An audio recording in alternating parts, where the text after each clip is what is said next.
Hey guys, today we're going to be teaching you guys how to use and calibrate the steering valves. So first what we want to do is we want to go to the main menu button. Then we're going to go to the Diagnostics tab, and underneath that tab we're going to click Vehicle Diagnostics.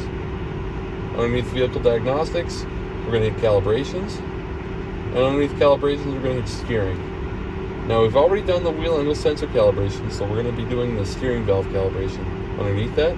So what you do is you just hit this drop down arrow and you select steering values. Then we'll hit continue, and just like wheel angles sensor calibration, it's very much the same as a guided process. So when we start the calibration, it tells us what we need to do. So essentially here we're going to turn our tractor so we're all the way to the right position. We're going to be going less than 5 kilometers an hour, and we're going to hit continue. Now it's going to prompt us to hit the second function button on the back of the multifunction handle. We'll just tap that. And now it's going to ask us to steer our wheels to the center position. And we'll do that as well. Make sure you have a long runway, or else this calibration is very hard to do if you don't have a lot of space. And you need to go slow and reverse, and you can do that.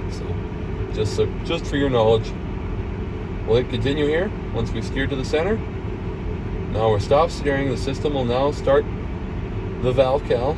That will cause the tractor to automatically steer left and right. Any manual movement of the steering wheel will terminate the process. So we'll hit continue. Now it will start steering us. And we're really creeping along as slow as we can go. And normally what I see with the tractor is it normally moves us so we're not in a straight pattern, but we're going to be going straight and a little bit to the right. So you want to make sure you have enough room straight and to the right so you don't run into anything.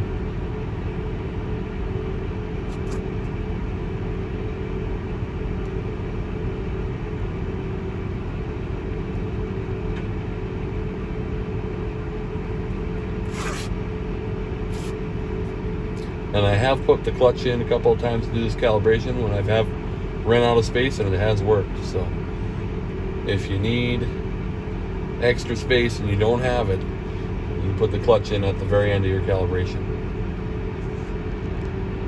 This is kind of all this calibration is. Sometimes it needs to be redone a couple of times. Other times it finds it right away.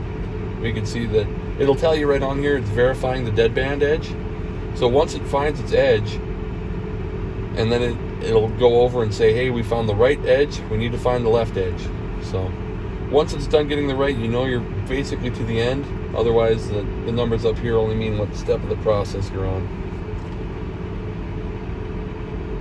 So it usually takes its time here, but once you see verifying left or right deadband edge, you're pretty close. And what I always like to do is I like to crawl around in first gear real slow like this with not a whole heck of a lot of throttle.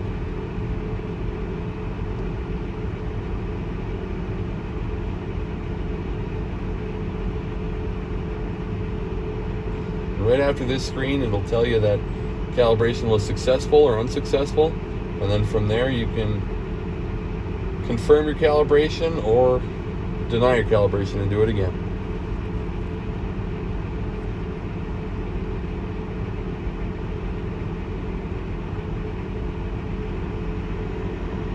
See where it says right deadband edge successfully captured?